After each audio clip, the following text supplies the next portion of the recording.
अज़ीम में इरशाद फरमाता वतूबू इलल्लाहि जमीअन अय्युहल मुमिनून लअल्लकुम तुफ्लिहून, और तुम सबके सब मुकम्मल तौर पर तौबा करो ऐ मोमिनो ताकि फलाह पाओ।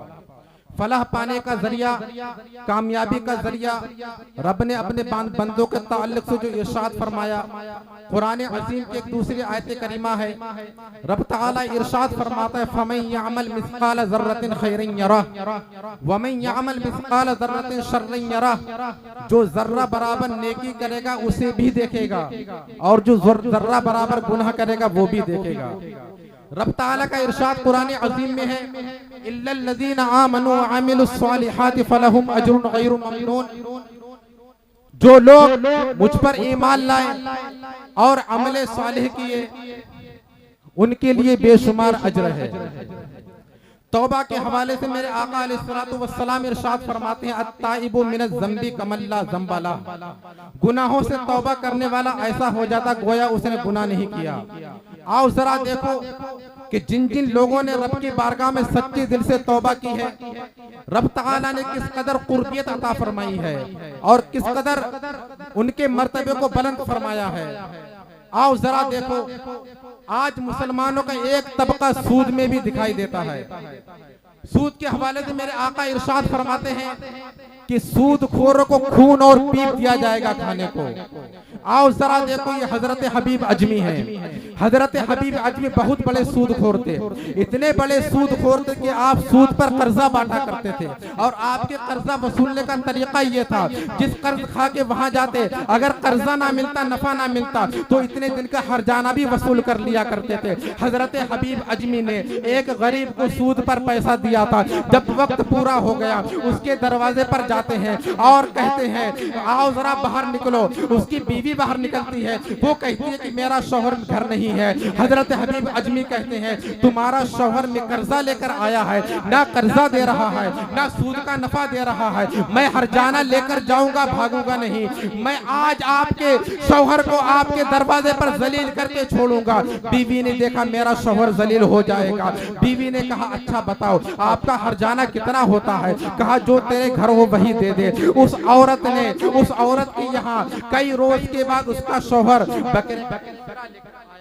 वही सिरा जो है माँ ने उठाकर दे दिया। जब बच्चों ने देखा तो माँ का दामन थाम लिया। कहा माँ आप तो कह रही थी कि बाप हमारे लिए लेकर आए हैं। माँ ने कहा बेटो सब्र करो, तुम्हारा बाप गरीब है, तुम्हारा बाप सूद पर पैसा लाया था। हबीब अजमी सूदखोर आया है जो तुम्हारे बाप को रुसवा करने पर तुला हुआ है। बच्चों ने अर्ज की रब की बारगाह में ऐ परवरदिगारे आलम, मेरे जिस्म का खून कैसा बनेगा? मेरा बाप सूद की बुनियाद पर हमारी परवरिश कर रहा है, बच्चों के आंसू निकल रहे हैं। माँ ने कहा बेटो सब्र करो सब्र करो।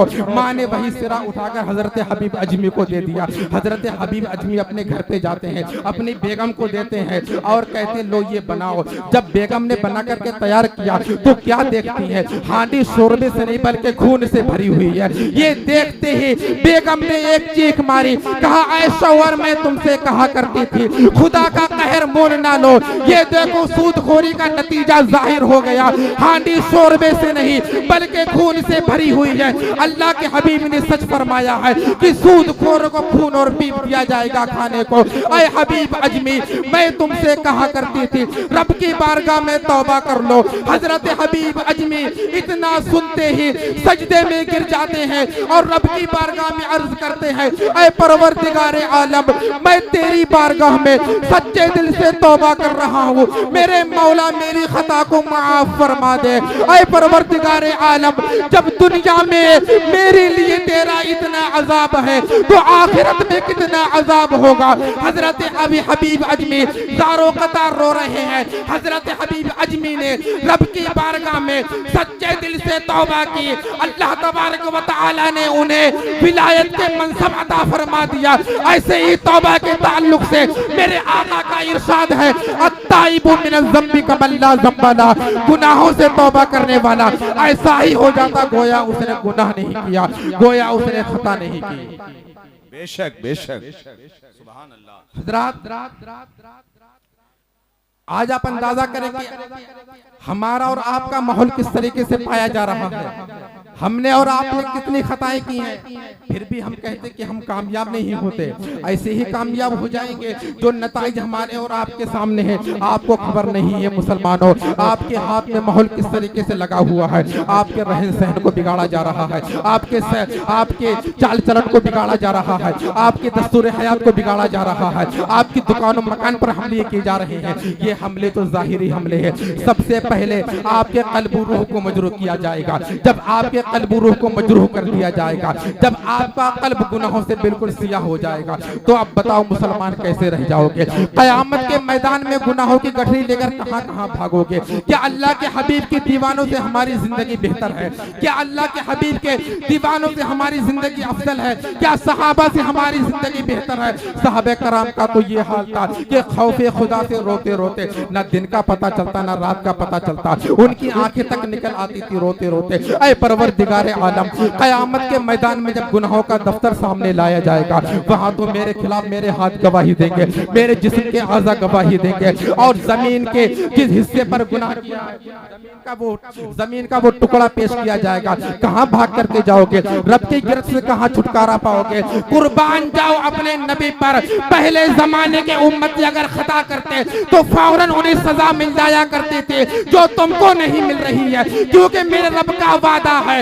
रब ताला कुरान अजीम में फरमाता है, वमा कान अल्लाहु लियुअज़्ज़िबहुम व अंत फीहिम, वरना कौम आद की बस्ती धसा दी गई, कौम समूद को उलट पलट दिया गया, सुअर बंदर बना दिया गया, मगर तुम पर ना तुम्हारी रोजी बंद हो रही है, ना तुम्हारा चेहरा बिगड़ रहा है, ना तुम्हारा भेद खुल रहा है। ये सब करम है मेरे आका अलैहिस्सलातु वस्सलाम का। मेरे आका इरशाद फरमाते हैं, जिन जिन गुनाहों से तुमने तौबा की है, जब कयामत के मैदान में गुनाहों का दफ्तर खोला जाएगा, तो जिन गुनाहों से तुमने तौबा की है वो गुनाह तुम्हारे सामने नहीं लाए जाएंगे। तुम कयामत के मैदान में रुसवाई से बचा ली जाओगे। अज़ीज़ान मिल्लत इस्लामिया, आज से पहले भी आपके सामने कम गुनाह नहीं लाए गए थे, आपके सामने कम खता नहीं लाई गई थी, आपके सामने शराब की बोतलें पेश की गई थी, आपके सामने हसीन हसीन लड़कियां लाई गई थी, मगर आपने ये कहकर ठुकराया था कि हम कौमे मुस्लिम हैं, हम तलवारों की धार पर चलना जानते हैं, हम समंदर को कूद करके आए हैं इस्लाम का कानून फैलाने के लिए। दस्त तो दस्त है दरिया भी न छोड़े हमने, पहरे जुल्मात पर दौड़ा दिए घोड़े हमने। अस्सलाम वालेकुम। नारे तकबीर।